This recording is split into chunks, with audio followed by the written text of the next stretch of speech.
तो महाकुंभ में अपार भीड़ उमड़ रही है। 36 दिन और 54 करोड़ डुबकियां महाकुंभ में लोग लगा चुके हैं। आपको बता दें कि लगातार यह आंकड़ा बढ़ रहा है। वीकेंड पर ट्रैफिक में रोज 20% की बढ़ोतरी हो रही है, बढ़त देखने को मिल रही है। 14,000 सरकारी बसें चल रही हैं जो कि श्रद्धालुओं की सुविधा के लिए है। रेलवे औसतन 150 से 300 ट्रेनें रोजाना चला रहा है। 10,000 यात्री रोजाना विमान से पहुंच रहे हैं प्रयागराज। 15 फरवरी को एक दिन में 120 फ्लाइट्स प्रयागराज पहुंचती हैं।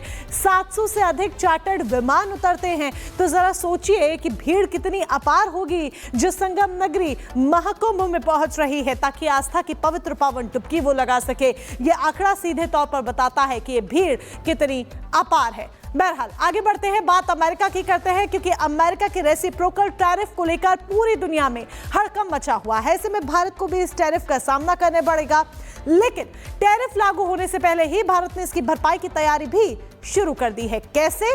रिपोर्ट के जरिए देखिए।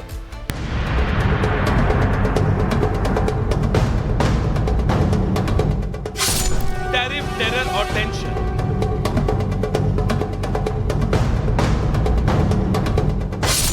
टैरिफ की तैयारी, टेंशन भारी।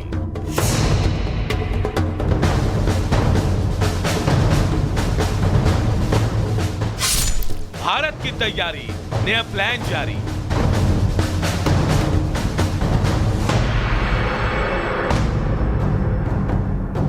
अमेरिकी राष्ट्रपति डोनाल्ड ट्रंप के नए रेसिप्रोकल टैरिफ के ऐलान के बाद दुनिया भर के देश टेंशन में हैं। लेकिन भारत ने इसके लिए अपनी तैयारी शुरू कर दी है। पहली बार बड़े टैरिफ पर वित्त मंत्री निर्मला सीतारमण ने खुलकर बातचीत की और बताया कि कैसे इसकी भरपाई की तैयारी की जा रही है। This budget has shown that there is a major step forward in terms of reforming India's customs duty and that regime which governs it. We are building to be a investor-friendly country, and as a result, the duty cuts and the rationalization that has been announced is a continuing process, and we shall keep doing that. वित्त मंत्री ने मुंबई में आयोजित एक कार्यक्रम में कहा कि रेसिप्रोकल टैरिफ के संबंध में हम कई सुधारात्मक कदम उठा रहे हैं। इनमें हम एंटी डंपिंग शुल्क के साथ ही सीमा शुल्क में सुधार के जरिए ये सुनिश्चित करने का प्रयास कर रहे हैं कि भारत को हर लिहाज से निवेश के अनुकूल बनाया जाए। India has already for the last 2 years taken several measures which we continue to take. Even this budget shows that there is a lot of rationalization happening in terms of basic customs duty and their application.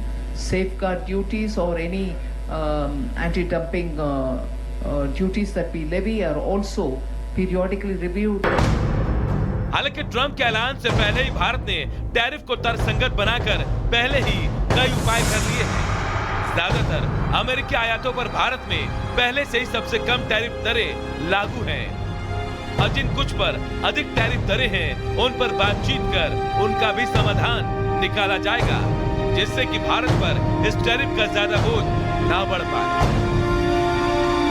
Bureau report, Republic Bharat. चलिए आगे बढ़ते हैं। खबर आपको उत्तर प्रदेश के नोएडा की बताते हैं, जहां पर हर्ष फायरिंग की वजह से एक मासूम की जान चली गई। दरअसल बारात निकल रही थी और इसी दौरान दूल्हे की बग्गी पर कुछ लोग चढ़ जाते हैं और फायरिंग शुरू कर देते हैं और ये जो गोली है एक मासूम पर को लगी और मासूम की जान चली गई।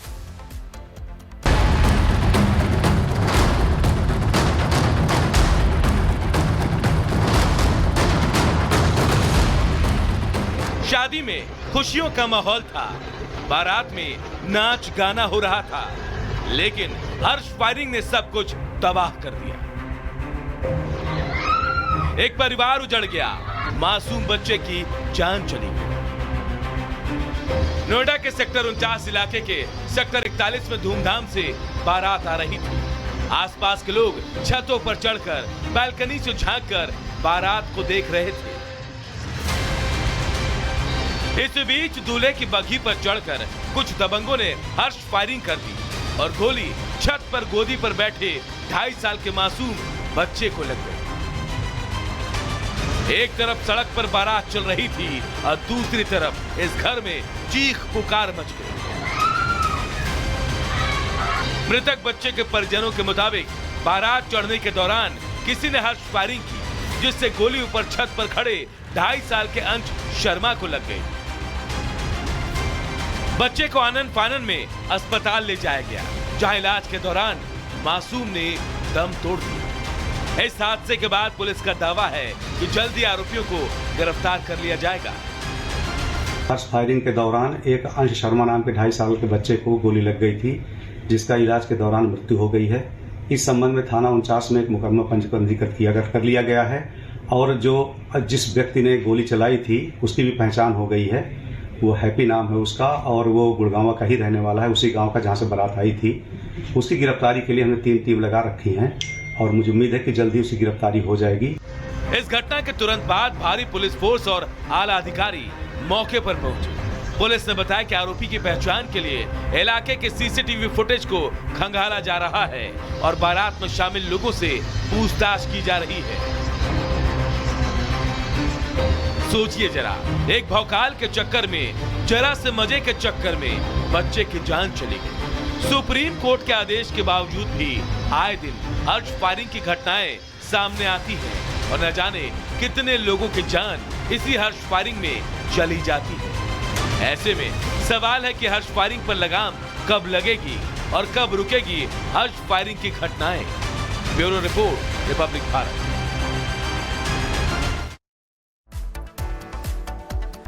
और चलिए अब बात करते हैं नापाक पाकिस्तान की, जिसे आतंकिस्तान कहा जाता है, जो आतंक को पालने वाली एक बड़ी फैक्ट्री चलाता है। लगातार चाहे जैश ए मोहम्मद हो या कोई और आतंकी संगठन ही क्यों ना हो, आतंकियों को पनाह देता है।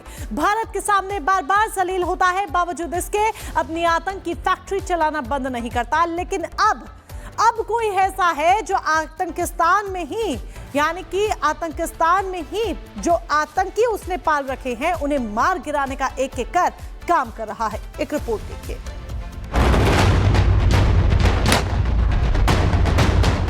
आतंकिस्तान को एक और झटका।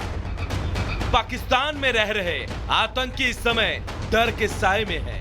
वो पाकिस्तान जो आतंकियों के लिए बड़ा हॉट स्पॉट था, वहां भला आतंकियों को डर के साए में जीने के लिए मजबूर क्यों होना पड़ रहा? इन सवालों का जवाब है ये तस्वीर। पाकिस्तान की धरती आज भी जैश ए मोहम्मद, लश्कर ए तैयबा, हिजबुल मुजाहिदीन जैसे कट्टर आतंकी संगठनों को पनाह देती है।